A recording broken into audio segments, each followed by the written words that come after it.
এ কোটি টাকার সম্পদ পাওয়া গেছে। এই যে ভাই দেখেন দেখেন, কোটি টাকার সম্পদ পেয়ে গেছি আমরা এখানে। হ্যাঁ, আমরা ফ্রি দিয়ে দেবো, আসে নিয়ে যান, কোনো সমস্যা নাই। অনেকে ভাবতে না মরা, আসলে মরা নয়, তাজা মাল, একদম কড়কড়া তাজা।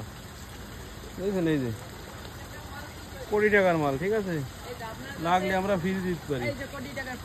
কোটি টাকার মাল কি করে জানি না, বহুত লোকে কয় কোটি টাকা দামে, সেই জিনিস ভাই। আসেন আসেন, বিশ্বাস না হালকা করে নাড়া দেন। ওর ওই যে একটা হালকা একটা পাতা দিয়ে পোঙায় নামড়া নাড়া দিয়ে দেখতেছি, পোঙায় কাঠি মারা আসলে যে কী সেটা আমরা এখন আপনাদের দেখাবো।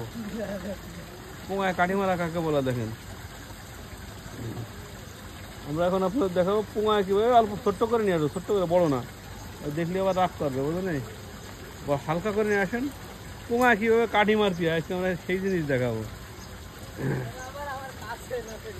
এখন আমাদের প্রতীক হাসান দেখেন, এই যে পোঙায় কাঠি মারবো আস্তে করে, এই যে চলে গেল উপরে উঠতে, উপর আগে